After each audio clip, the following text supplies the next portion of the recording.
podcasting will be a thrill. Grandpa and chill, grandson and friends. Grandpa and chill in full effect. We talk about it all, yeah, put it all on the set with that pet craze too. We chillin' with Rosie, come through, stay tuned, yeah, listen closely. Cause this the millennials and the silent generation coming together, discussion in rotation. This is Grandpa and Chill.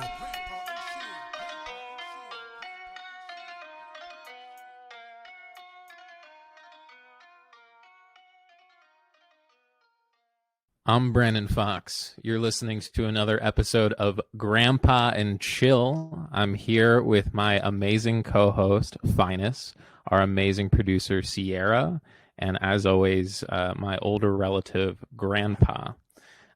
Today we have a really incredible guest, Victor Varnado. All right. I've always learned that introductions are the most fun thing.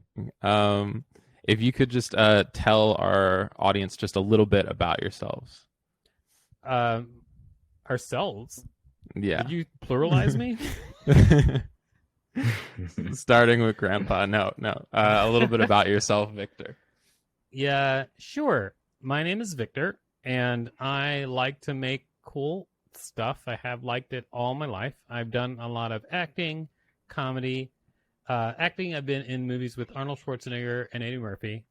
Comedy, I've done stand-up on Conan O'Brien, Jimmy Kimmel Live. I'm a cartoonist. I made cartoons for The New Yorker. I've written for Marvel Comics, Vice, Salon, and I've also made TV shows for like True TV, VH1, and other stuff, and I've directed movies and specials. That's pretty much me in a nutshell. Amazing.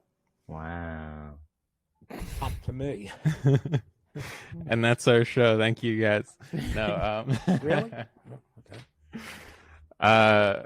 We were talking before about game design because you have coded your own video game, or plural, I'm not sure. But how do you keep up with so many different aspects creatively at the same time? I have a to-do list, and it's like a master to-do list, and anything that I want to do, I put it on that list. So when I think of something, I just put it on the list, and then later on, when I'm like sitting at the computer or whatever I'm doing, I can look at the list, and there's all the stuff that I ever wanted to do, and then I just put them in order of importance, and then I do them, those things on the list, and then I mark them off, and it feels good. How do you prioritize what's most important? Like, what's the top thing for you? Right. Well, it depends what I'm doing. Like right now, what I'm doing is I'm kind of like restructuring. I'm restructuring my whole career, because I used to make a lot of money producing TV shows, and when I was producing on Love and Hip Hop, I was like, that was the show that broke me.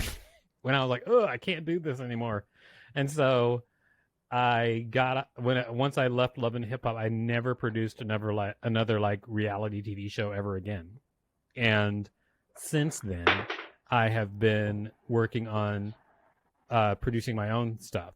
So basically, what I thought to myself was, if they trust me enough to put me in charge as a producer on shows that are $1 million franchises, then I'm probably good enough to do my own stuff. And so that's what I started to do instead. So right now, the way I prioritize things is things that get me immediately closer to whatever my specific goal is. So like I have a very, very specific goal, and then I prioritize things to get to that goal. Anything that doesn't get me to the goal is low priority. How'd you get started in your field, Victor?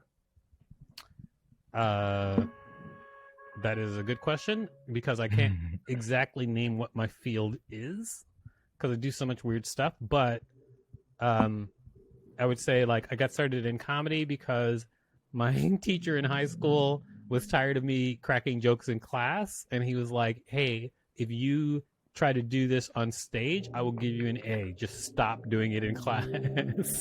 And then I tried it, and that's how I got started in comedy. But then I never went back for like 10 years. until I moved to New York to try comedy again. And I got started in acting. I was always interested in acting since I was in high school. I was in performing arts and stuff like that. In high school, I was in a performing arts program and a science program, which is how I got into computing a lot. I was a very big arty farty and nerd all at once, and that continues to this day. Wow, what a hero! Yeah, I'm total hero. I'm the biggest hero there is. I mean, I'm such a hero. Yeah, I don't know. I mean, you're disrespectful. You're showing. You're kind of slapping me in the face here. But it's great. No, I agree. Hey, you're a total creative. I'm here for it. That's my goal. I just want to create. I just want to make stuff. Every day I want to wake up and just make something and like follow my curiosity. That's my 100% goal. So I'm down. Like I'm down to just be a creative. I basically, when I was doing Love and Hip Hop and when I was like leaving, I was like, oh my God, can I make it doing my own thing? And then I realized that I could make it doing my own thing because I figured out the secret sauce for my personal motivation. Grandpa just left. I don't need to hear any of this stuff. Personal sauce. Grandpa's afraid of success. Does this happen a lot is he bad with technology, I guess? All of us are. So fun, yeah. It's only been years that we've That's awesome. Yeah. So here's my motivational thing. Okay, here's the thing that motivates me more than anything. This is your personal sauce, yes? Yeah, it's actually one sentence, and I feel like it can motivate anybody. That's what I think. I don't know for sure, but this is what I think. You tell me if it motivates you. Can you be successful? The answer is yes, because whatever you're trying to do, there's someone out there right now doing it worse, and they're a millionaire. So you can be successful. I like that. It kind of reminds me of like when I started doing push-ups. I was like, well, I did one push-up. That's more than one person out there in the world, and that's all that matters to me. And then I started doing more and more and more, and to the point where it became a thing.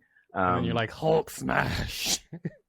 Swole. No, I got content. I was just like, oh man, I'm better than 4 or 5 people in my viewpoint. No, this I have more questions. Okay, so you answered one of them with your artistic voice, because I think that what I hear you saying with it seems like really ease, and I like the part that I'm like, oh yes, I want that juice, is that you want to create, and not only do you want to create, which is one thing, but to have the confidence to show it, or to want to share it, or to want to connect with people without having, at least I don't know about all artists, but at least on my end of artistic, sometimes I'm not the most confident at sharing or wanting to share or feeling like I want to share my creativity. So I think you got the voice. I mean, you explained it right there, your personal sauce.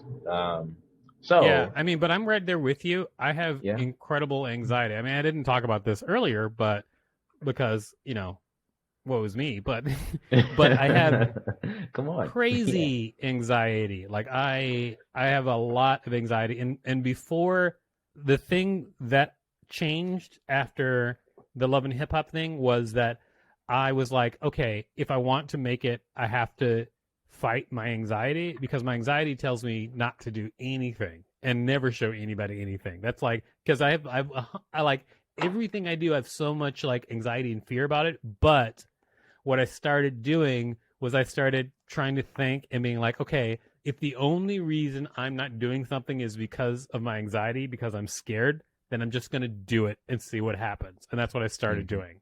That's what I still do to this day. Has it ever destroyed you in the moment, like at bat? Or is it mostly all just like something that people don't even register and you can still perform? I think when I started acting against my anxiety, it was hard. Like the first 2 years of that were just incredibly hard. I mean, right now, I still have anxiety about stuff. Like I have anxiety, like I come in here and I don't know you guys, but you guys are friends, and so I'm like, what if I'm an ass?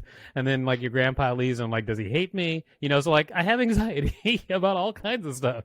He hates me, so I don't know, but Yeah, But I mean, I still have it. Yeah. it's a really funny saying this on a podcast, but like talking or performing or doing anything live, or especially I imagine in like a comedy scene in front of tons of people. I wonder how much like that day-to-day anxiety translates into like that crowd anxiety or stage fright or whatever. I mean, does it, or do you feel fine walking up and telling jokes right before a set or something?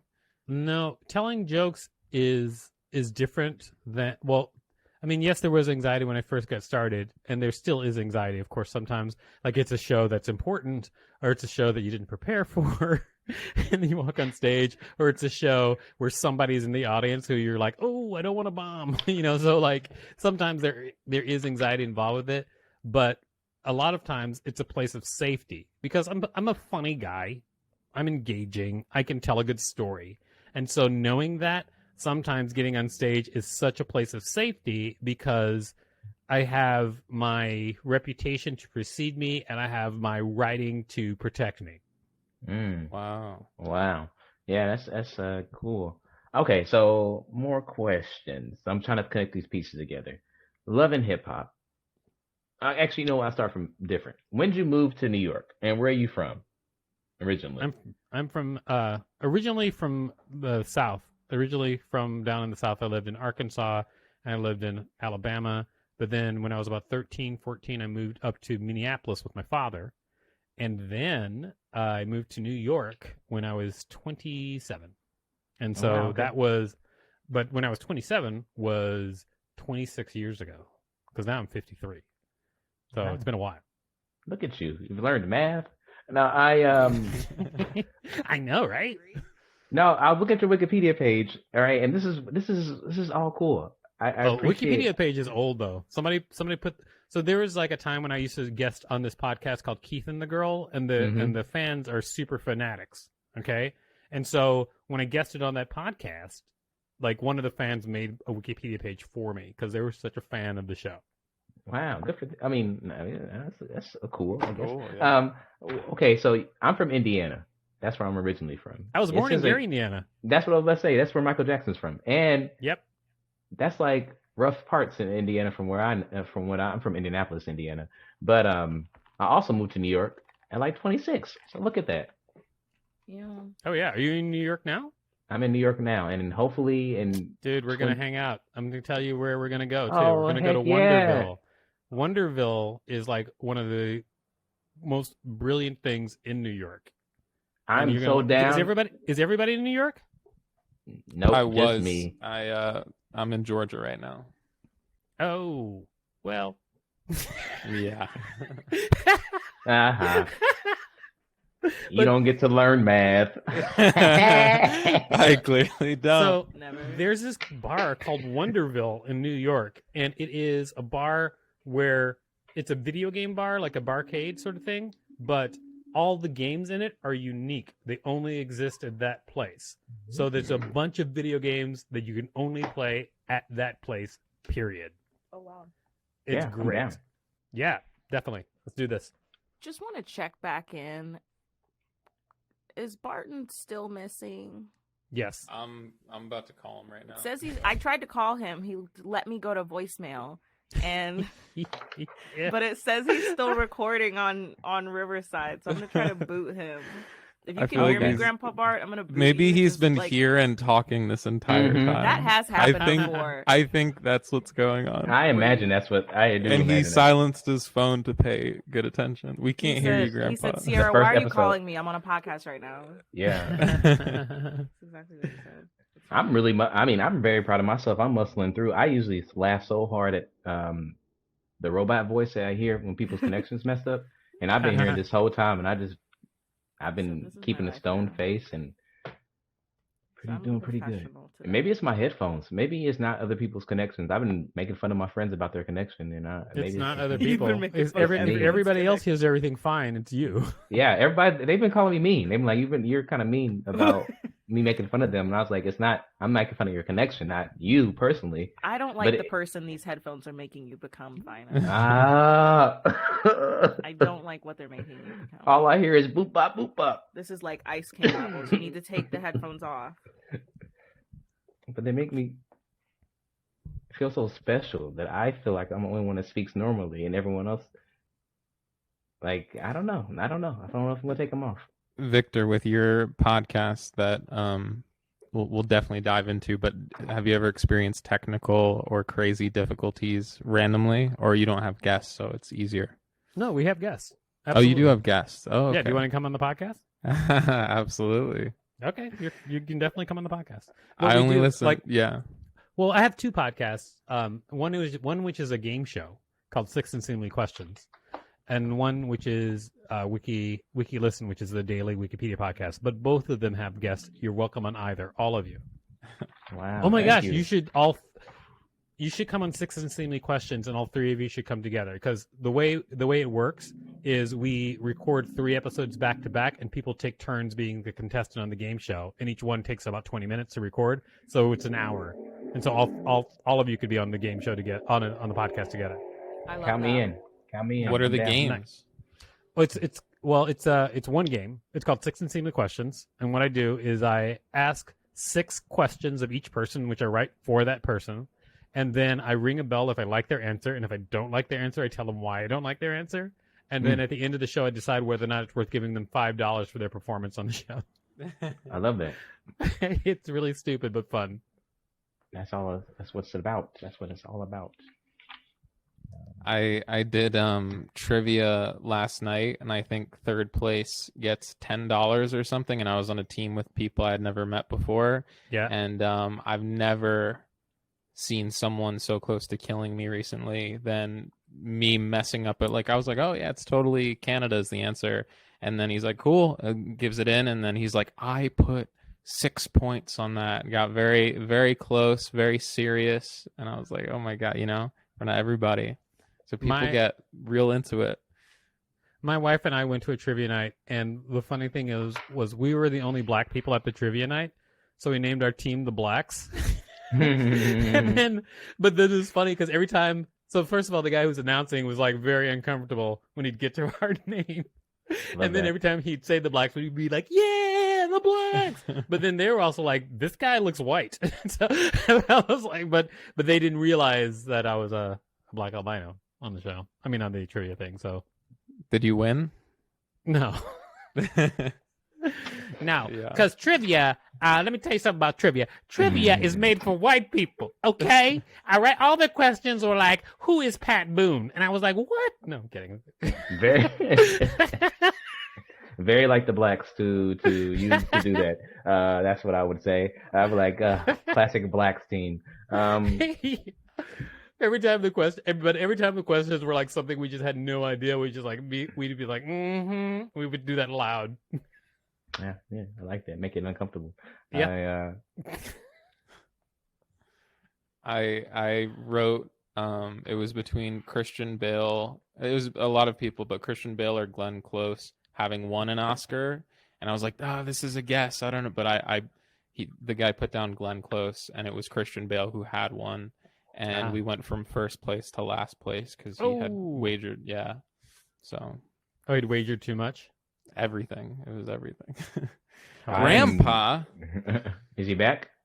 Oh, there he is. So. And I was enjoying this podcast more than almost any other podcast we've done. And what? I cut out all the time. What would you say, enjoying Grandpa? this podcast more than any other podcast he's done. Oh. I think he's insinuating he doesn't want to. Come on, you got to be here. Come on. Finest. Yes. I think. What about it? Well, I can hear your voice. Okay, I can hear yours, and I can see you now. Oh, good. Okay. It's actually interesting to me because I tried to get my mom to do a podcast. Sparkling with energy. Did something good happen with you? Who? Me? Yes. I'm drunk. It's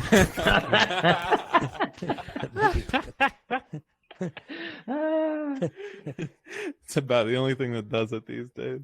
Yeah, Phines, what do you do in New York? I work at a residence home for people with disabilities, and I illustrate and write. That's about it. Cool. Awesome. Sierra, where were you? Or Sierra's not supposed to talk. I'm so sorry. No, she's supposed No, to. I'm No, getting my she- life together. It's almost together. I swear. Uh-oh. Her life is Okay. almost together. No, It's she's not. It's amazing. almost together. Oops. I'm in Illinois. I'm in the central Illinois, Chicago Okay. area. Cool. And Barton, where are you? I'm right outside of Philadelphia. Did our satellite go down or something? I'm not seeing the Satellite. He's talking to the alien. the videos of anybody. I Oh, think you don't your see the internet videos? is For your myself. internet is really bad today, Grandpa Bart. I don't know why, because you're uploading way slower than usual. I think that's part of the problem, but I don't know why. Oh. Okay. All right. Brandon, what about yourself? Where do you reside? And what do you do? I'm One of the now. most interesting. Yeah, go, One Grandpa. of the most interesting guests you've had on. So now I'm getting everybody except for Sierra. I don't see her. Well, I'm getting there. I'm working on Okay. I love this podcast. Grandpa's so honest too. Like if he didn't think you're interesting, he'd be like, "Can I go?" So No, Yeah, high no, I- praise from I just am Grandpa. like- he is really an interesting guy. I just I'm just Oh. like, what about the other people? They don't listen, but still. it. Grandpa Bart comes on here. And he's like, "Okay, hello everyone. All right. Finest, you look good. Sierra, you look good. I know. Brandon, you dressed like a grown adult today. Awesome. All right, Oh, we love man. it. Yes, we love. We crave. Do you have guests on your podcast who don't Sierra. listen to it before they come on? I don't know. Do people I listen to think us before? sometimes. Maybe 50-50. I don't Yeah. like intentionally ask, but I doubt many like listen to every episode after they come on. I just don't see a lot of podcast guesters do that. I listened to you before, and I'll probably listen. I'll definitely listen after because I enjoy podcasts in general. So I'll listen while I'm drawing or something like that. Oh, Sierra, hey. Bonjour. Bonsoir. Je me ferai Victor, what avoir. are your café, s'il vous aspirations plaît. for the future? My aspirations for the future are For your future, very I should say. Yeah, well, they're very specific, which is what I'm trying to do right now is be paid a great deal of money to pursue my curiosity and hire my friends. That's my goal. That's it. Every day I want to wake up, be able to just like decide what I want to do that day, whatever it is. It will make money. And then I'll be able to hire my friends. That's the goal. And I'm getting there. I'm not there yet, but I'm closer than I've ever been. That's I just a wanna nice every goal. day It hang shows out you with my care friends. About people. I'm obsessed Very with nice What? goal.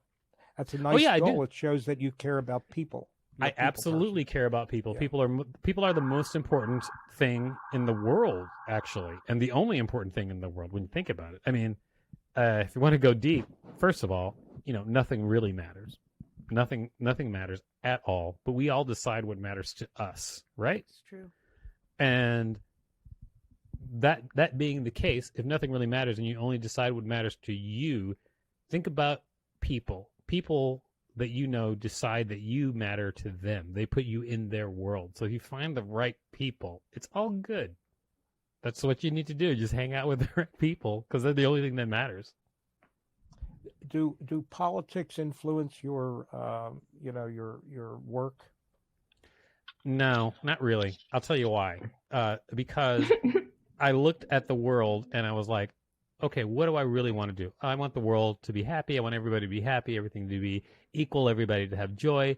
But that the world is so screwed up that no one person is ever going to be able to do that. Not only that, no group of people is ever going to be able to agree to do that for the world. Okay, so since you can't do that, what do you do next? So that's all the politics part. Like that what I was describing was like getting the world together. That's politics. It's never going to be together. It's never going to be together. Like the whole world, even our country, even your city, nothing is ever going to be that much better than it is now, or that much worse. Well, I mean, it'll probably get worse. The pandemic was terrible, but you know what I'm saying. But so instead of worrying about politics, what I worry about is me and the people I love being taken care of and safe. That's what I want to do. That's what influences my work. My work is influenced by, I want me and the people that I love to be safe, but I also don't want to be a shill. Like I could make money, making love and hip hop forever. I could have done that because I was making really good money doing that. But me personally, what I want to do is I want to do something that I can stomach. And so one of the things I can stomach is when I make stuff, I always think about, I want to reach as many people as possible. And so I don't put politics in my work up front. I put politics, I mean, I do have thoughts about politics, but all of those thoughts you kind of have to dig for. Okay. Or you've answered my question. Yeah. Yeah, totally. That's what we're here for, right? Yeah. So, okay. Interesting question to just go on top of that. But you've worked with the New Yorker. How Yes. do you, so your artistic perspective, keeping it out of politics and whatnot, how do you do that with the New Yorker? What are you doing? Slice of life or something? No, I make cartoons. I'm a cartoonist. Yeah, but like, is it about politics or you just like avoid the politics? Oh, for it? no. Some of my cartoons about politics, but I'll write cartoons about politics that everyone agrees with, left, right, no matter what. I see. I write things that people agree with. In fact, I have a famous New Yorker cartoon that was made right after George Floyd's death. Okay? So George Floyd died, and then I made this cartoon that went viral. It was a cartoon of a black and a white man standing on a mountain, and the white guy is like really tired, and the black guy is like pointing up the mountain. And then so like this, where they've come from, there's a sign that says like recognizing racism in America is what the sign says. So that's a plateau they've just climbed to.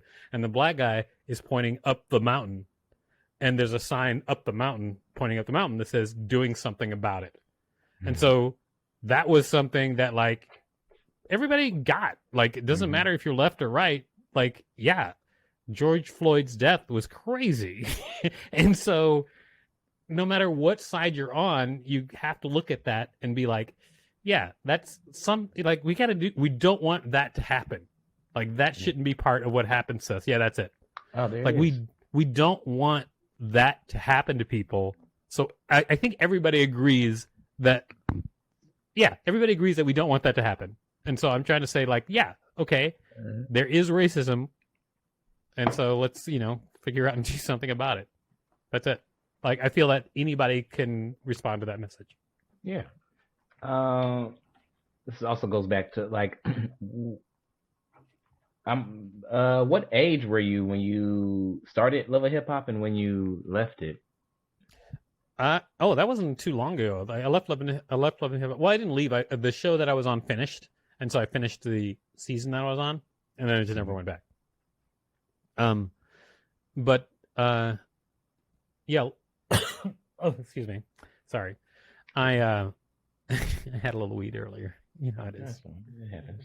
Yeah, everybody. The show that I was on, it ended, and I just didn't go back. I'm sorry, what was your question? Because I kind of half answered it. Oh, just like, well, this is even rounded, but go back about it. Like, I'm fascinated with your life because I'm like, all right, you found this awakening at Love and Hip Hop. Like, yeah, I just want to know that's what. right. You asked how old I was. Yeah, how old were you? Like, what? Yeah, along this trail of your life, like, where did it? Sadly, I was 47. Oh, that's not sad. Well, That's it is, I guess because I wish I had realized what I did then earlier in my life, because my life would have been so much more fun. Because up until then, remember I was talking about my anxiety. Like, my anxiety was like on top of me. I remember when I was on Conan O'Brien, I remember thinking to myself, because I was like straight up imposter syndrome all the time. And so I was always thinking that I was tricking people into letting me do stuff. And when I was on Conan O'Brien, I was really thinking, I can't believe that I tricked my way onto this show. I didn't think that like, oh, I'm funny. That's not what I was thinking. I was like, I can't believe I tricked my way on this show. Oh, I hope it doesn't fall apart at the last minute. That's all I was thinking. I didn't get to enjoy it. Not to be basking in so much of your pain and your wishing that you were younger, but it does, at least someone that I think also like can relate with you.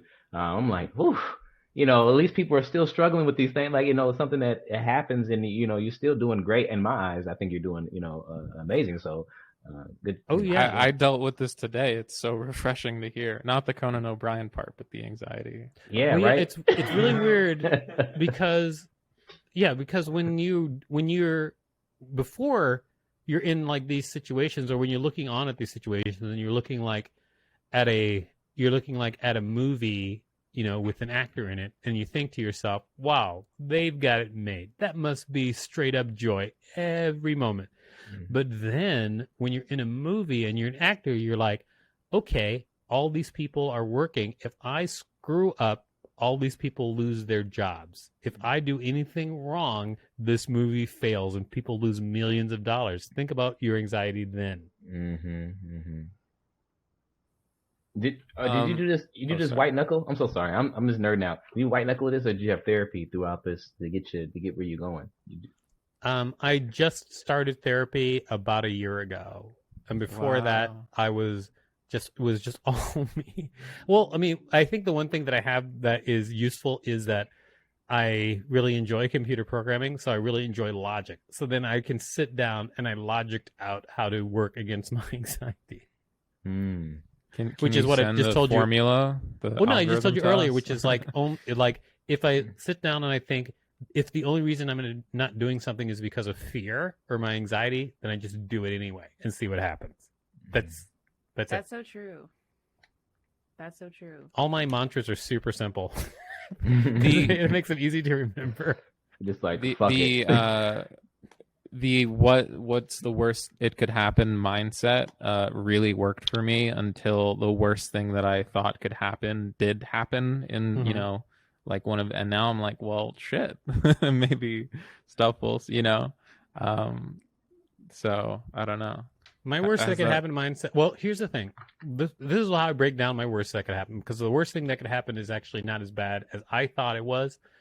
Because, okay, so let's play back that logic of the idea that, like, okay, so what is important, right? It's what you decide is important. But nothing else is really important. So you decide what's important to you. So are there people who are like living on a mountain, who have no money, and just live off the land, who are happy? Yes. Could you be happy if you were in that situation and you had no other responsibilities? Maybe. But for me, what it means is that, like, I like to create. If I am creating every day at the level that I am and doing what I'm doing, great. But if I had like just a simple job that I didn't have to pay attention to, and the rest of my time I could just work and create and do stuff, I'd also be happy. And so, like, I have, a loving family. If I had $0, I could move in with my sister and she'd be happy to have me, and I could just draw all day. And I would definitely be happy doing that. So the worst thing that could happen for me is that I'll move in with my sister and draw all day. As you have gone up and through your career, like, is this something that you find with all your colleagues, or is it not frequently talked about? This, you mean the anxiety part? Yeah, the stress of it all. I don't know. A lot of people don't talk about it. I mean, a lot of people that I know comics are all. I mean, just as people are different, comics are different. And so there are some comics who are all bravado, and there's some comics who are all cerebral.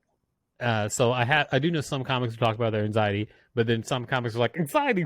What are you talking about, man? Fuck you. There's no anxiety over here. Get out of my face. Mm-hmm. There's people like that too. Andrew Dice Clay? No, but I do know all the guys who are on the Legion of Skanks podcast. That's them.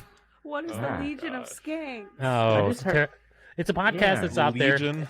It's a podcast out there. They have a huge following, and they're here's the thing. I'm sorry about the car outside. It's just going crazy right now. Do you want to wait till it's done, or do you want to keep going? I think you should. I don't care. Who has I to think edit that's this? ambiance. It doesn't sound like anyone's coming. They carpooled somewhere. Oh, it's Just over. as a coincidence, today on the news program, one of the news programs, I heard them suggesting that people get help for anxiety. Apparently, there's a lot of anxiety in society today. Yes, growing. Because I've never heard that anxiety. before. Recommending that you get professional help for anxiety. Barton, is your window open? My window, Yes. is there noise or something? Oh no, there's a bird on you. Oh yes. It's a pet. That's Rosie. That's our mascot, I guess. I don't That's know. our resident. That's our resident attack predator. Yeah, like Oh my! Grandpa Raptor. Peter Upper. One of my Very friends, vicious. who's also a New Yorker cartoonist, she would love you right now because she has so many birds and she has too many birds. I keep telling her not to buy any more birds and she keeps buying more birds. But she just bought a bird today and sent me a picture of it and was like, "Do you think my bird is cute?" And so like she loves birds. Like here's her. Oops. Can you see that? Oh, little pudgy baby. That Bro, is that give her bird. your bird. Grandpa's Give her been your trying to bird. sell his birds for 2 years on this show. Are you kidding? She would buy all your Bro, birds. give her your I've birds. got 3. Do And not do that. Do not send those. Well, I It shouldn't is- do. I shouldn't give her a bird hookup because she was supposed to buy one bird today, but then the woman who was selling her the bird was like, "I have an extra bird. Do you want it?" And she was like, "Yeah." And so she took 2 birds when she should only have 1. So she has too many birds. Like, Just I've seen Rosie in action. I don't know if I would send that into another house of birds where Rosie Rosie sneaks would- down to the living room at midnight and just binge watches Jurassic Park movies. Like and just, she's very. I have 2 other conures, and they've destroyed another room. They've torn through the drywall and the firewall and everything. So I let them fly loose during the day and put them in a cage at night. But there are there's a lot of work taking care of birds. Yeah, I believe it. Yeah, she rarely leaves her house. She's a cartoonist, so she draws a lot. So Mhm. Did you ever go into the wall to find Petey, was it? I'd have to tear the whole wall out, and then she could be anywhere in the building. It's a big Yeah. building. But wait, you would had know a where pet she escape into the is. wall? Yeah, they one of the birds and one of that's still around had mated, and the next thing I knew, they would both go in the wall, but one never came back out. Oh The female. no! Grandpa And Bart. there's nothing I can do. It's like 2 months ago, so Grandpa Bart, and- be honest. yeah. She was a sweetheart, the bird, but nothing I can do about it. Grandpa What's Sierra? Bart, be honest. Be honest. Did you Well, try I'm to look being for that honest. What- bird? Pardon? Did you try to look for that bird in the wall? There's no way for me to look. It's like I've got a slot that's about a foot wide and about 5 feet long. But she can go anywhere, and once she's in the wall, she can go anywhere in the building. Well, we gave you a lot of tips. We said use your flashlight on your phone, call animal control. Nah, I'm not No, I going. I'm didn't not do doing all any that of for the that. bird. He The didn't bird. say it. It's okay. I get it, Grandpa. You know I hate what? to I say get it, but that bird is dead. yeah, the bird is because- dead. Because Bird is it dead. would come back for food because it's not going to find food in the walls. I mean, maybe if you have infestation. I just can't sit here. I every time I try to sit here and I can't with the bird thing. Birds shouldn't be in a house. Birds shouldn't be. They should be outside. What a No. terrible way to go. If a bird just dies inside of a Dies wall. on a wall, yeah. Oh my God! It has Really? wings. Let other people have their birds, man. Don't put your rules You're on right. these birds. You're right. You know what? Grab all the birds you can and put them in cages. Go That's Check what ahead. I'm your about. bird privilege. Do your own thing. You don't Do your know. own thing. I'm not Do gonna. you want to know have what? birds? That's great. I can't wait till the day that I want birds. We You know, find also out Grandpa killed the bird. maybe also I'm really Never. being hard on birds and thinking they want to fly around. But if I was a bird, maybe it'd be way easier just to chill at someone's house this and is- eat for free. Exactly. You know what I'm saying? Like it'd be great. Maybe I'm just the one that's like, hey, go out there and These fly. are- And it's like, fly for These are what? domesticated birds. These are domesticated Exactly. birds. This is the best place for them. You're not gonna tell Shapiro, you really Shapiro will belong in be- the forest, actually, bro. Like Oh he my would- God, he Shapiro look at would you have a crazy hissy and fit. shit He on would have your a hissy floor. No, he wouldn't. He wouldn't do anything. Yeah, he'd cry. He'd probably Be just like, die you right must there. be joking. Yeah. When no, any of you like either one bird, Rosie, or two birds, Chester and Lola, they're available if you would take good care of them. I won't. I wouldn't know a thing. If you're really against the wall and you need somebody to take care of the bird, I will put you in touch with my friend because she will definitely take care of them very well. I don't know if I can find somebody that would put up with that, because not only do they fly free during the day, but they chew up at the wall. They chew the walls up. No, she would put up with that. She used to have a bird that would like to peck at jewels, like shiny things, so it would try to peck at her eyes, and she tolerated that. And I was like, I was like, get rid of that bird right now. This is the girl for these birds. This is yeah, it. exactly. I'll I'm take it telling back. you. I I'm almost not got sure. rid of them the other day. I found a refuge, and what had happened was the Comcast system went down in our whole building during a 24-hour period, and I was concerned that the bird had chewed away the wires in the wall, and I might be responsible for the whole building Comcast going out, and no one could get TV, internet, or phone service. That sounds like a very tough bird if it chewed through. I Comcast told wire. you these are Jurassic conures. These are Jurassic. They get smarter every day. Yo, we need that lady's number. We need her email. We need her LinkedIn. I just think it's sad that you didn't look at all, Grandpa. I don't think so. Don't make me feel guilty. I feel guilty enough. Don't you? I'm you don't- sorry. You shouldn't feel guilty. That is a lot of money. And how much does that bird cost? They each cost like $500, and the cage costs like $500. What? And then how much? And how much is for someone to go through your wall? How much? What? How much would it cost for someone to go through your wall? To go into the wall? Go into the It's wall. not, Look it's for not the a wall. bird. It's the whole building. Once they're inside that wall, they can go anywhere in the building. Right. Exactly. How much? How do you know that? Don't. Maybe it only goes on your floor. Maybe wouldn't it be blocked off? You're asking me. This is very difficult questions to answer, and I am being put on a spot. It's all, And, Grandpa. by the I'm way, on your Sierra, side. I got your back. There's a I guy, understand. Sierra, named Mackenzie, that writes books on healing your own back. Have you ever heard the name? No. I had a Wait, does he last sell year those medical student cushions? that told me about him and said that this really works. I had an MRI for my exercises. back this morning. I injured it really badly. I'm sorry to hear that. Yeah. But Mackenzie I would love is the that. name, and they wrote books on exercises for the back. And according to this doctor, he's a doctor now, he says that these exercises work. I think I have his. Some of his pillows, some of his cushions. Mackenzie? Okay.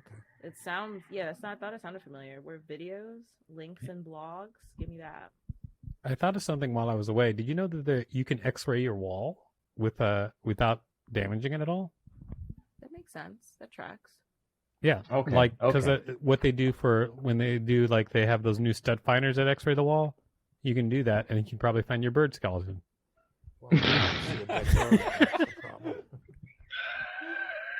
If I you feel don't bad. smell it, I'm someone attached to someone at somewhere else in the building, man. I don't know. Now That's that such bird a- is tiny. You don't that's gotta. such a You don't conundrum. smell that. You Well, no, but you are- have You you have through the rats in the wall walls, and right? this You have heat mice and wave- Somebody rats. else's unit. Yeah. Oh my god. That You have bird mice probably and rats in the mummified walls. and then became food.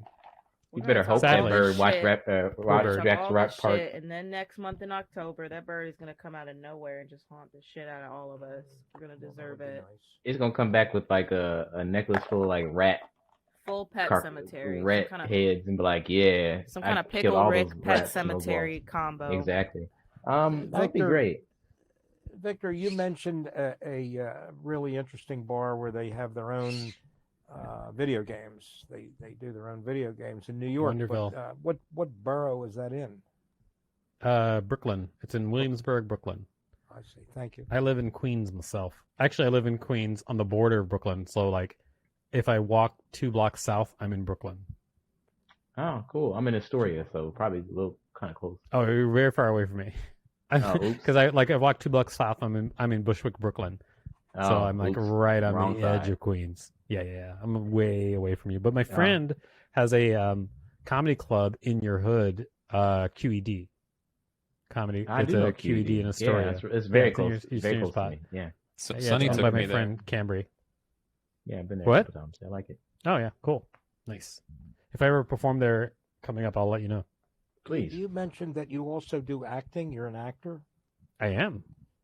So, are you presently, or have anything that you're any type of play or whatever that you're going to be doing? Well, right now I'm doing mostly stand-up. During the pandemic, I stopped doing everything, obviously, and so now I have to go back into stand-up. So there's a show in New York which I headline every week, called the Comedy Secret Show, and then also right now I'm doing a couple of podcasts. My podcasts are a little more theatrical than your podcast, so I definitely consider those acting as well. Where's your Not secret everybody would. show? Actually, this is the last time the secret show is going to be at this location. It's at Easy Lover Bar in Williamsburg this Sunday. I didn't know if it 8 would o'clock. be a secret or not, and you didn't want to No, say. But I keep posting about the secret show, and when I post about the secret show, I usually do not say the address, and then people are always like, "Where is it?" And I just don't say anything. That's cool. Yeah, I used to live right next to Phines on the same street, and his roommate took me to QED like several times. It was very good. Oh, that's cool. Well, the owner, Cambry, is my friend. Oh, that's awesome. Yeah. Speaking of movie biz and acting, the Bad Trip, Eric Andre, all that. Yeah. I'm a huge fan and could nerd out forever about a lot of the stuff that you've done. But that is really cool that you were a writer on it, because it must be so difficult and wild to write to real people that don't know that they're a part of the thing, right? Yeah, definitely. And I was a gag writer. I didn't come up with the story. I just wrote like the gags. Like they had a basic story when we showed up, and then all we were doing was like writing gags which moved the story along that they could do, like the pranks and stuff like that. And yeah, you're absolutely right, because I continuing with like what I was talking about with Love and Hip Hop, where I hate things that hurt people in any way, because like Love and Hip Hop, is not the most positive thing in the world for people. I mean, sadly, it's true. So when I was supposed to do Bad Trip, one of the things that I dislike about prank shows in general is I hate the type of prank. I hate the type of prank that interrupts people on their day, like when they don't know what they're doing, and it's like a regular innocent person, and they'll just like be like, oogity boogity, and then the person will be like, I'm going to see my mother, she's in the hospital. Like I would never want to be a person who does that. So in Bad Trip, all the pranks I wrote were usually just like crazy things that they would do to each other, or either crazy things they would do to each other, or pranks where it's like you're paying someone to be there for another reason, but then you're doing a prank rather than bugging people on the street. So it is hard though. Could you explain the premise to like Grandpa and the audience and Sierra? Yeah. So the movie Bad Trip is about Eric and Little Rel. They're friends. They work at a like a Jamba Juice sort of place. And then what they do is Jamba Juice, Grandpa.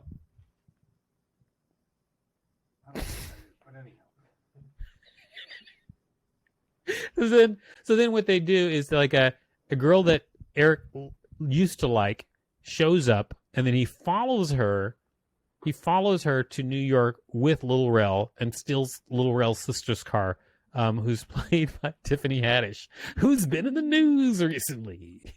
Oh, I didn't hear about this at all. Holy shit. Oh, Tiffany Haddish being in the news? You didn't hear about No. this? You didn't hear about that? I'm a comedian. I heard about it. Work text, wait. That mess was crazy. Yeah. I just saw that they settled, that it sounds like they may have settled. Dismissed. Should have gone to jail, right to jail. Well, Whoa. that is a mess. It's a crazy mess. I didn't know that they dismissed it. Did they dismiss it, or did they settle? And then The complaining party withdrew or requested a dismissal. Oh, Whoa. so something happened. I apologize. Who are we talking? What are we talking Let me about? tell you, Grandpa That's Bart. why I love this show. Let me tell you, Grandpa Bart. I'm not going to say what I was going to say. But there's two people, two alleged people who are supposed to be comedians. One is a grown-ass man and the other one is a grown-ass woman. And they're supposed to be making comedy and making people laugh like Victor does and like all of our other fun comic friends do. Instead, like a bunch of fucking weirdos, they said, oh, let's make a skit. Okay, good idea. Okay, let's make a skit about, you know, pedophiles. Okay, could possibly be a good idea. Okay, now let's take Tiffany's friend's 7-year-old child and film a skit about a pedophile with a real child. Terrible goddamn idea. There's something wrong with you. One of the two, I don't know if you know who Tiffany Haddish is. She's the black comedian who's always yelling and screaming ridiculous things. That sounds like most comedians. Not like most. All right. And some other comedian that no one has ever heard of. They're friends. Ari and Spears? They took advantage of this woman and her children and like basically was like, okay, well, let me be your plug to get you started into child acting. And they didn't tell the mom. There were 2 different instances where they took this woman's children and tried to film something with them. Both times were fucking weird, and they were doing this weird shit with these kids and trying to like sexualize them. And both times that they took the children, allegedly, they didn't tell the mom what they were planning to film or what would be like the parameters of the project or anything. They just like took the kids and was like, you know, I trust you, Tiffany, because you're my friend. Why would I think you would take my children somewhere crazy and weird and do something obscene with them? And so not only that, when one of the kids called their mom upset, then the mom called them and asked them what to see the footage. They wouldn't give it to her. Whoa. First they filmed with the girl and she was a little older. I think she was like 14, and that shit was weird and it didn't work out. And like the girl was clearly getting uncomfortable with what they were trying to get her to do on camera. And so then they kind of just like did away with the whole thing and like canceled it and went home. A year later, they brought the 7-year-old boy and tried to do all of this stuff with him where basically Ari Spears was pretending to be a pedophile, and they like taped him like peering at the little boy through like a newspaper. They've had like footage of the little boy in a bathtub. He was like rubbing oil on the little boy, like absolutely, which is like, if you do something like that, if you want to film something like that, something weird like that, you get adult actors, you get grown adults who look like children or something like that, or like a doll. You don't get a real child that can't tell the difference. So they basically abused this child on camera, and the child like got overwhelmed and like started to panic. And so then they had to stop everything, and they called the mom to like, you know, pick him up and everything. And the mom was like, well, what the hell were y'all doing? And they acted like they couldn't explain to her what was going on. They told her they're making a pilot for Nickelodeon at one point. They told her oh, I forgot about that. You're right. They did say they were making a pilot for Nickelodeon. So then after she picked up her son, and the son is like visibly shaken and still having a lot of problems, they're like, okay, but what did you do? And they're like, you know what? We'll just, it'll make sense when the footage is all put together. And she's like, well, I want to see this footage. I need to see it, because clearly like whatever you explained to me is not what just happened, because that would not traumatize my son this way. And so they kept like hee-hawing about the footage, and then suddenly the footage got corrupted after like a few weeks of asking for it, and then it was gone and deleted. Lo and behold, 5 years after they did this to this child, they find the edited video on funnyordie.com and on YouTube. So the video is real. Like that whole allegation exists. They did all that with a 7-year-old boy. The video was on YouTube and it was on funnyordie.com until someone finally tweeted or whatever and was like, you know what's really weird? This weird pedophile video on funnyordie.com. Really weird. And then the website removed all of all repostings and everything of the video. So now the video is floating around. It exists that they did this to this boy. Oh yeah, I've seen it. It's not cool at I saw all. a part of it. Fucking weird shit. There's something wrong with you to even because even the edited full version, final version or whatever of something is like fucking weird. That means that actually just sitting and like shooting it like in bare silence, like with the bright lights, people around watching you, that shit is like 85 times weirder. The act of actually recording it and creating it is so much worse. Just Yeah, jail. it's not cool. at Jail. all. I can't believe they dismissed this. Well, money. I Yeah. hope you did get Well. paid. Yeah, I hope they did too. Do you guys remember Soupy Sales had a child show? Soupy Show sales. for children, and he Soupy got thrown Sales? off the air. What? I know who Soupy Sales is. Yeah, he asked the children on TV what word begins with an F and ends with UCK. And it was fire truck. And he got thrown off the air for about 5 years. He also, Soupy Sales, I think it was Soupy Sales who also did this famous thing where he had kids. He was like on the show and he's like, kids, go into your mom and daddy's, wallet, pull out the dollar, and he showed them what a dollar looked like and send it to him. And he sent, they sent it like dollars from like all over the world. Hey, that's what I want. That's Soupy great. Sales. I don't know if he was just like a bad dude or just really funny.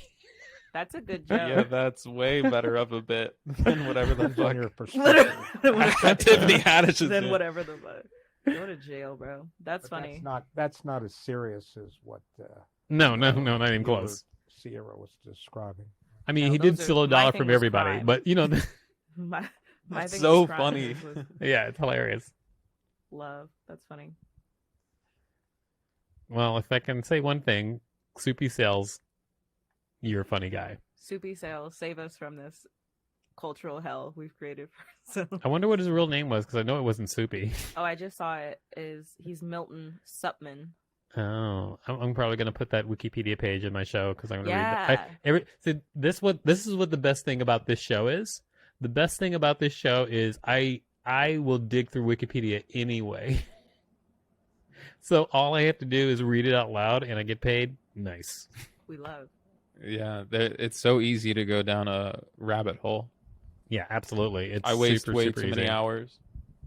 The whole idea behind this show was when I thought of it, I was like, it's such a stupid idea, but it would make a good show. And I was like, I wonder if I can get somebody to like actually do this. And then every time I showed it to people, they were like, oh, this is a good show. And so then it eventually became a real show. Finally. I love it. Tell the Yeah, I love it audience too, 'cause- the Go ahead. name of the show one more time and the name of your co-host. Oh, the name of the show is called WikiListen. And then the name of my co-host is Rachel Teichman, and she is actually a licensed social worker. She has an LMSW title. She asked for it to be put on the show notes because she's very proud of it because she just got it. She's like Yeah. way younger than me. Like she's 25. And so like Good for her. yeah, she wanted it to put in the show and I was like, fine. And then I put in my own initials. I just made them up. And so I'm KSN on the show. Victor Varnado KSN. That stands for King Supernuts, which is my rap name. And so so now we both have initials on the show. But yeah, she's awesome. She's awesome at co-hosting the show. Terrible at pool. Nice. WikiListen. WikiListen, yes. Congrats, Rachel. You go to Is that on wikilisten.com. What? Is it on You- YouTube? Not well. We have some episodes on YouTube. We don't have a lot, but we're going to start putting them back on YouTube now. So it will be there. Do it. I'll put it on YouTube, especially for you. How did it come about that you two met and started working together? Well, yes, this is you're going to find out a lot of just really dumb things that I do. So I was doing this show in New York called the NYC Talent Show, and the premise of the show is it's an open stage and anybody can perform, and then I let anybody perform, and then I pay them $5 for their performance, like good or bad, it doesn't matter. And then no matter if they're good or bad, it doesn't matter. I also say they're terrible. So like it does, like if they're good, I say they're terrible, but if they're bad, I say they're terrible. But I also say it in a way that is not mean, like I'll say it and I'll just say it. It's like a vaudeville show is what the show is. Like I would host the show in like a shiny jacket, and I had like a burlesque dancer be my co-host. And so we would just host it. I had I had a burlesque clown was my co-host. She was like a real clown too. Like she did hat tricks, she juggled and everything, but she also like wore a bustier. And so Rachel came to that show and was in the audience, and she was like, hey, after the show, she's like, hey, your show is funny. I was like, thanks for coming to the show. And then she's like, I'm in college. This is like 4 years ago. And she's like, I'm in college. She was working on her degree. And then she was like, I hung out for a drink because we would hang out for drinks with the audience after the show. And then she just told me that she needed a job. And then so I hired her to help me like clean up just like a fucking dusty old studio, because it was like this dusty studio that needed to be cleaned up. And I was like, if you need a job, I was about to hire somebody to do this. Do you want to do this? It's a crappy job. And she was like, yeah, I'll do it.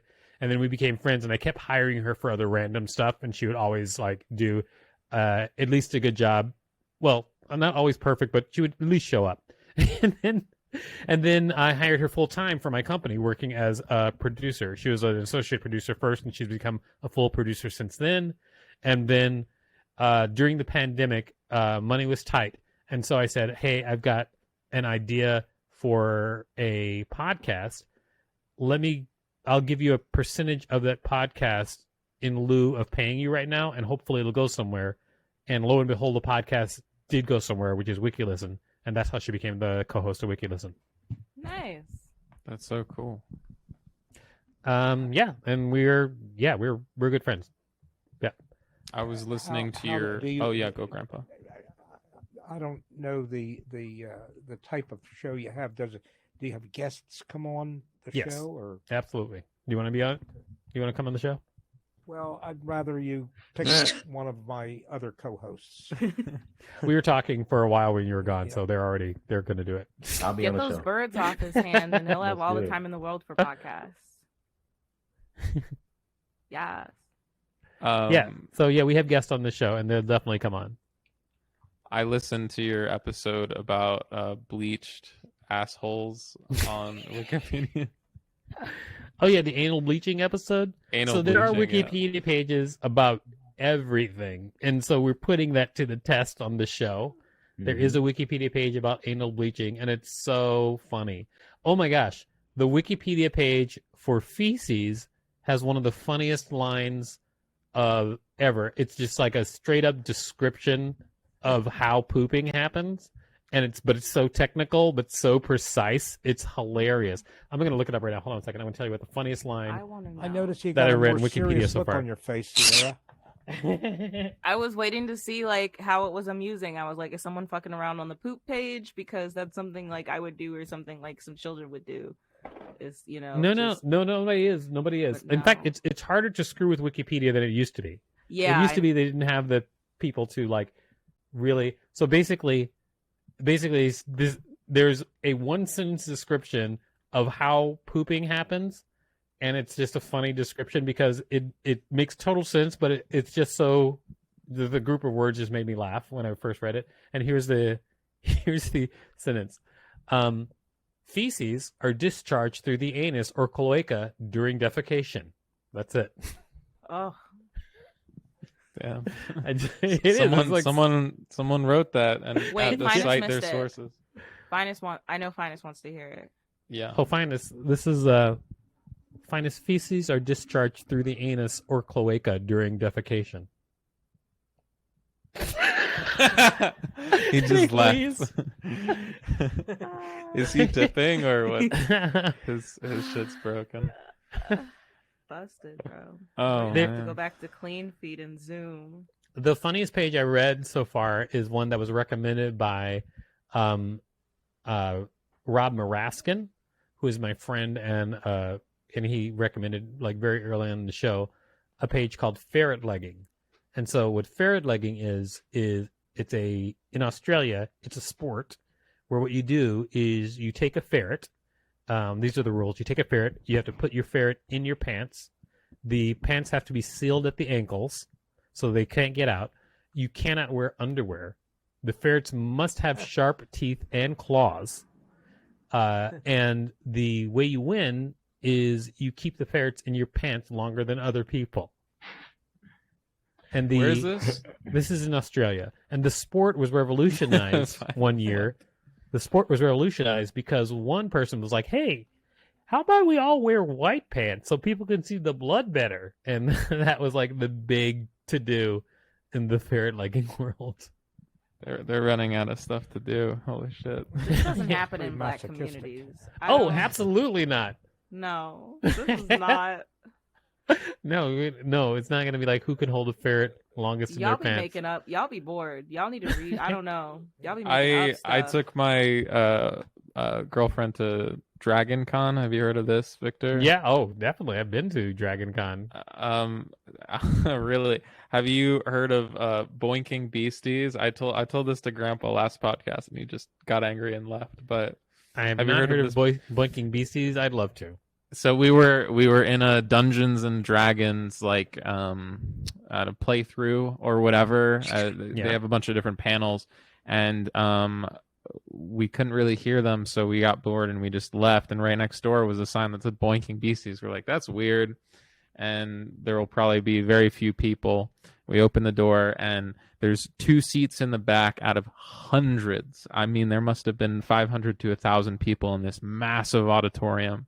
And they were talking about basically fan fiction and erotica for like beasts, for like and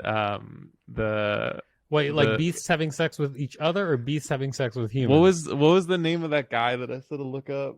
There's one guy I don't remember. But it is the funniest shit. Like the titles and half the people are like, what is this? And like freaking out and laughing, and then the other half is very, very serious about it. I'm very into it. Damn it! Where's Phines keep going? Does he keep having to refresh his thing? I don't know what is going on. Why does Phines hate me? My gang, yeah, I know. That's the anxiety seeping in. I have a question. Have you had your furry episode yet? My furry episode? We haven't done. Oh, for WikiListen, we haven't done furries. We have done. I think we've done. I forgot what it was called, but people who fall in love with inanimate objects. But there's a name for it. There's a technical name for it, and we did a whole thing on that. And then we also did one on erotomania, and that's people who think other people are in love with them. But they're not, like people who just like you just don't want to say it, but you love me. There's people that's like a psychosis that really happens. That makes sense. I actually read that one because there's a TV show called Hacks. Have you ever seen that show? It's like on Showtime or something. And well, there's a secretary on Hacks who's like in love with her boss, or she thinks her boss is in love with her, even though he's not. And then I was like, she's so crazy, but then I realized that it was a condition that was called erotomania. That's wild. Yeah, there's a lot of wild stuff. I've learned so much random stuff from Wikipedia. I'm probably going to be like the worst guy to sit at a bar pretty soon. Just the range. Simple facts about the cloaca. Let me tell you. Wow. Yeah, that's what threw me in that sentence. I was trying to figure out. I was like, okay, what is? I feel like I've heard that before, but with birds, I didn't know we had a cloaca. No, we don't. Because when they're talking about feces, it could be human or non-human feces. So that's where they're saying it comes out through the anus or cloaca. Okay, I got if you've got only the cloaca. All right. Okay, that's what threw me off. Speaking of cloaca, I did direct a music video, like no budget music video, for a comedy song called Vaginus, which is about a woman who has only a cloaca. Ooh. You're just in time, Phines. And he's just out of time. The way he keeps dropping out is so punctual. He's like, okay, what's going on? Cloaca? Goodbye. All right. To steer the ship with your directing, how do you balance out sort of things like Bad Trip and a lot of these personal projects like this music video? Like, do they all go on the same resume and people are seeing the breadth of the work, or is it separated out? No, I only put the things that people kind of would recognize on the resume. Because most of the nonsense, they would be like, hey, I directed a video. It's called Vaginus. Yeah. Maybe you've heard of it. Yeah. So I don't do that, but I do often have meetings where people will find things online that I put online. One meeting I was at a meeting where I was trying to sell a TV show. It was actually, I think, at like True TV. And then the executives at the meeting were like, "Hey, is this you?" And then it was me in zombie makeup at a club doing Def Jam, but like not regular Def. It was Death Jam. I was from the point of view of a zombie, and so I was like being a zombie doing Def Jam comedy. And then they were like, "Is this you?" And I was like, "Yes." And then they were like, "Okay, it's funny." And I was like, "Great." Finally, I would be pissed if someone was like, if of all the times that like someone discovered me or like found like something I did on the internet, it was like when I was completely incognito, like makeup costume, I'd be like, no, it's not. The stuff that I have on the internet that people could find there's a lot of weird stuff that I've put on the internet. But my favorite thing that I have on the internet was for like 8 years, I was the #1 video result when you Google how to draw penis. And so for 8 years, I held. Now I'm #2 video result when you Google how to draw penis, but I used to be #1. I was so proud of that for so long. Wow. How did you? Do I want to ask how you got the #1 search result? Oh, I put up a video of myself teaching people how to draw penis. It's like that the start of Superbad, right? Yeah, except just one penis in this case. And I was also doing a fake accent and I had a fake mustache on. Hey, you're back to #1. I am. You're back to #1. Top Oh my let me God. share this. Oh, Let me share this. wait, I I went wanna ahead see. and moved over, and I clicked on some other ones, and I was clicking on second and third. You are right. I'm back to my #1. friend. I'm gonna Back on top. Back on top. Yes. Well, I don't here's know what, how I'm supposed to censor this. Here's what later. happens. Well, you do know recently, like I started doing a lot of more promotion and stuff, so my name's probably out there on the internet more. I'm back to #1. I'm gonna post about it if I'm back to #1. on top, baby. Oh my gosh, I'm so happy. that. Search I is am so happy. What is this voice? Okay, so let's start. Now you want to draw. I'm gonna make a mushroom on top of the I love that penis. it's in There black we and go. white, right? Like In an the art healthy aesthetic. mushroom top penis. The Because basics. you know This is what you sometimes watch on to get that the they don't. fundamentals. But that penis is evenly weighted. Subscribe. Got it. Hit that button. Oh, Smash as that a- button. you should subscribe to my regular. That's my old channel. I had a deal to do this channel, Victor Varnado Comedy. I had a deal to do that channel, and then the company fell apart, and then I don't have the login to get it anymore. But I have it reposted on my regular channel. But Look, back on top. Are you getting inspiration, Phines, as a visual artist? Yeah, Between the yeah. cloaca and the penis and the... Mm-hmm. The I can't gooch. believe I'm #1 again. I'm so happy. I'm legitimately very happy about this because I lost it and I was like, oh, that was that. right? Never. But I'm back, baby. I'm back. Grandpa, what are you thinking about right now? I'm thinking what #1 means. What is he #1 on? I'm #1. People.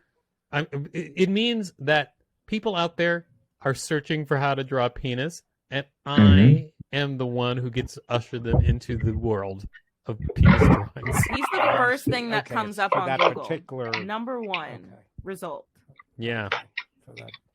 Yeah. How do you feel about that, Grandpa? How I feel about it. I'd have to think about that, Brandon. I'm not certain. I guess sometimes you have to be a little bit crazy to get up there where you want to get. I don't know. Not even great. I mean, You have to Think do about all the crazy things textbooks. sometimes. think about all the textbooks and health books that we have that show drawings of someone's anatomy, and the person that drew That's that a very good reaction. is very famous, right? Now, Victor is that same case. This is like the internet version of a textbook. Everyone gets to see everybody gets to see a penis or drawing a penis as this is the first one they get to see, and they base it all off of. It's a big thing. The funny thing is, I made this not before I was trying to like get well known on the internet. I made it just for fun because I had a job. I had a job where I was directing videos for eHow. Do you know that site, eHow.com?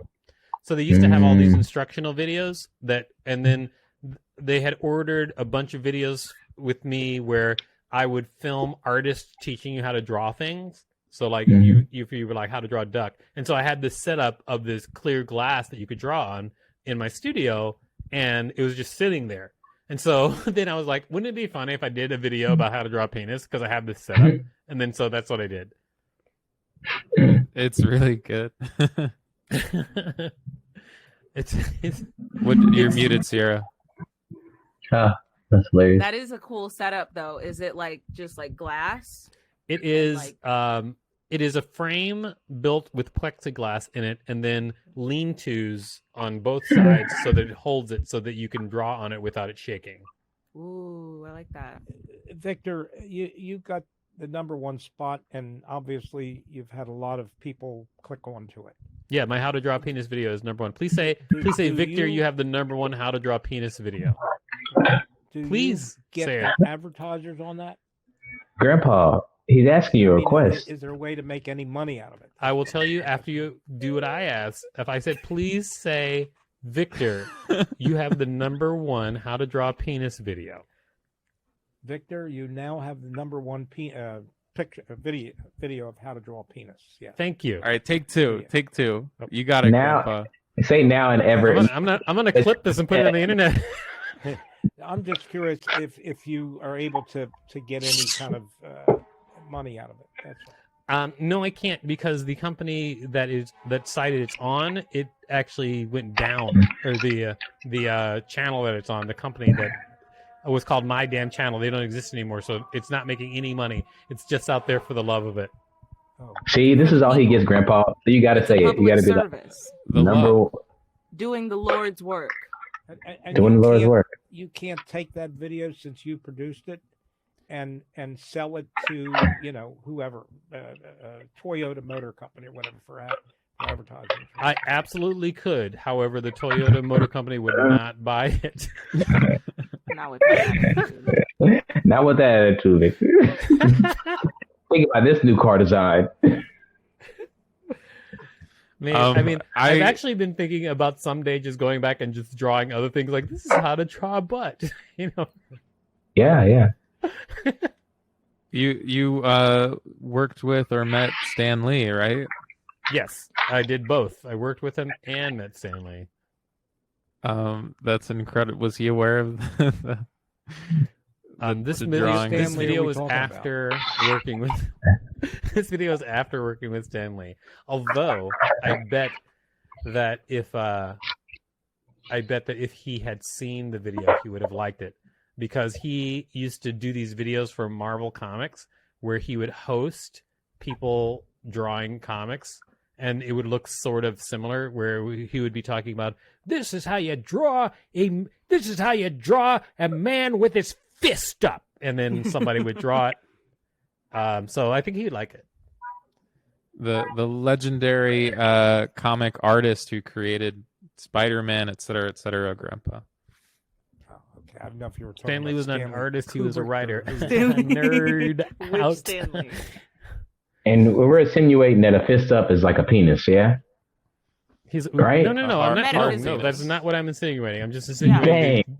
the art videos were different. He did have one video where he was just like, because it was made in the 70s, right? And so one of the things he was like, and you know what every action scene needs is a gun. And so like there's a clip of him saying that, which is really funny. That's so funny.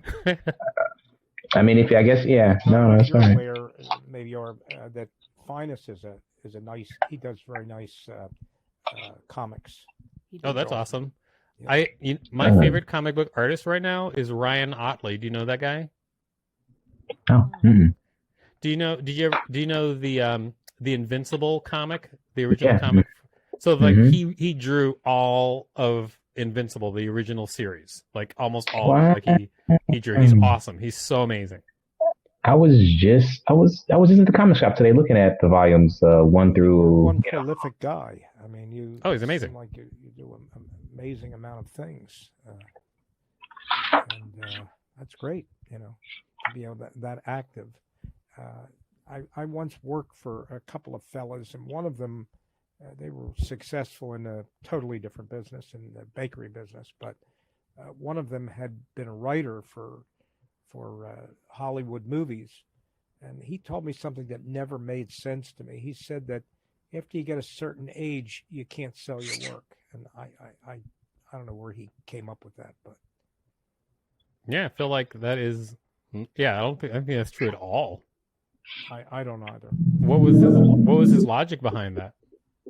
I have no idea. He was in the pretzel business. He was older and he couldn't sell his work. An older guy. He Is made somebody money in playing that. an organ? Only the Yeah, low what was notes? It's since we live in New York. You walk in, someone's Okay. playing an organ down the Parting street. through a tuba. No, it's just, you guys got it right the first time. There's a guy walking down the street playing the I organ. don't hear. I guess. How did you come about working with Stan Lee, and what did you take away from that experience?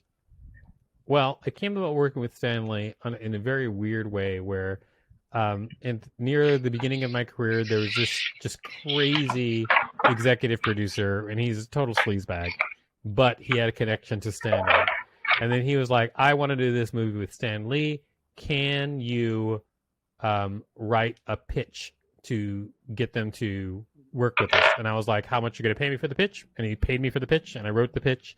And then they were like, thumbs up, let's do this movie. And then so I wrote a movie with Stan Lee. But here's how writing a movie with Stan Lee goes. Really, you get a page of notes, one page of notes, and then those are the idea that Stan Lee had originally for the character. And then you write the movie, and his name goes on top. Are you serious? Oh, yeah, absolutely. It's not even any like foreplay How or do nothing. you like? None. Everything's Oh. dry. Oh man. How do you like an opportunity to, let's say, be part of the cast of Saturday Night Live? Oh, I did have the opportunity to be part of the cast of Saturday Night Live. I had a friend who was a writer on Saturday Night Live, and he invited me to audition for it, and I screwed it up because of my anxiety, because it was before I knew what was up, and I was so scared.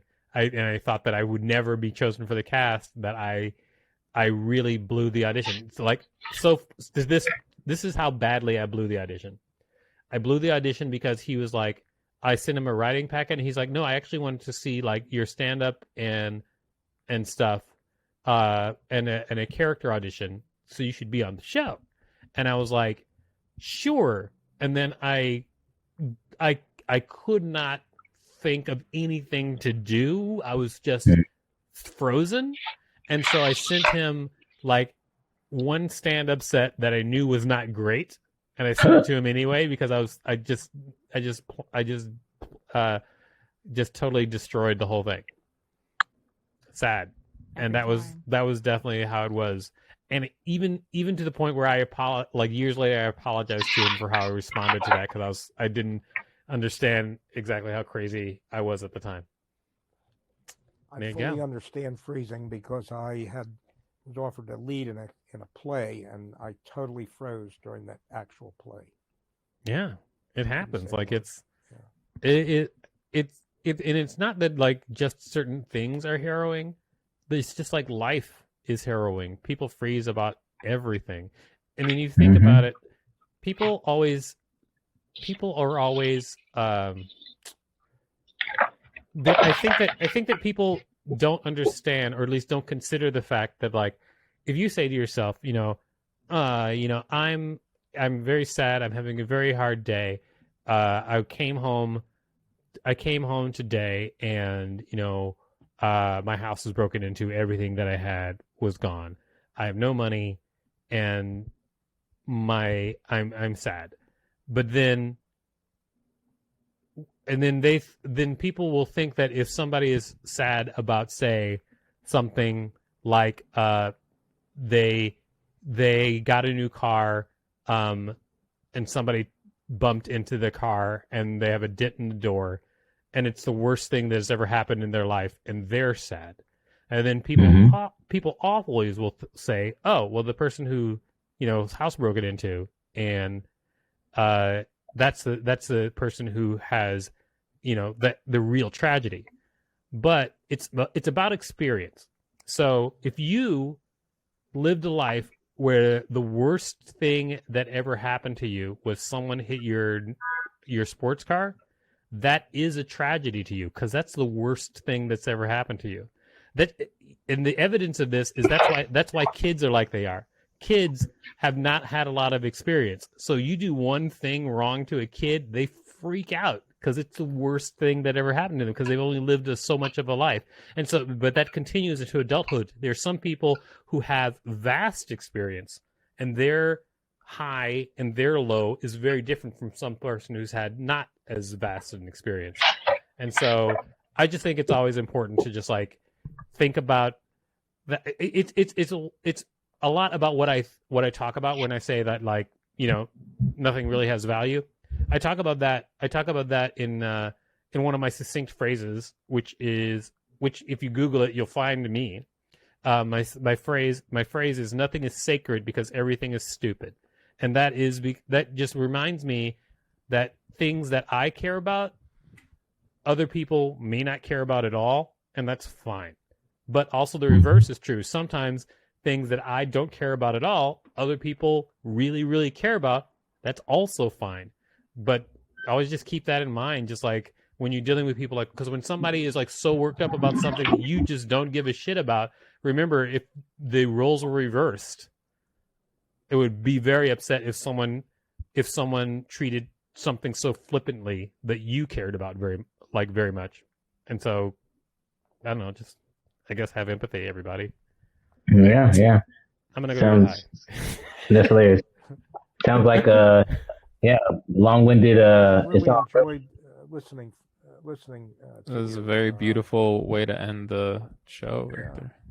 You have a lovely, warm personality, and it really, really comes through.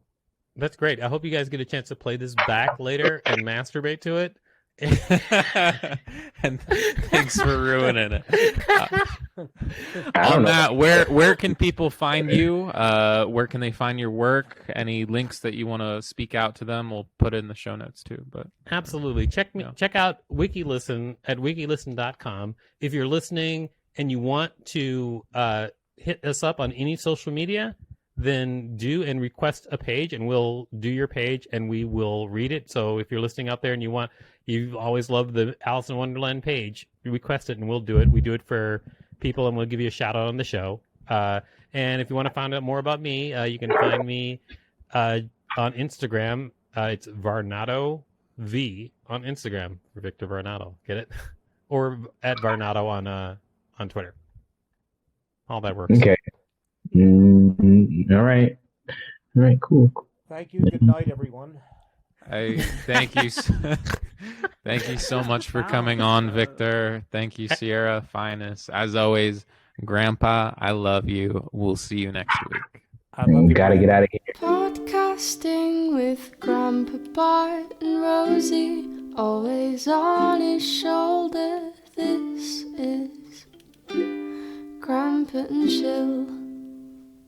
Grandpa and Chill is brought to you by your hosts, Brandon Fox, Bart Frank, and Phines Jackson. Our producer is Sierra Doss. To watch and listen to full episodes of the show and follow us on social media, visit grandpaandchill.com. That's grandpaandchill.com.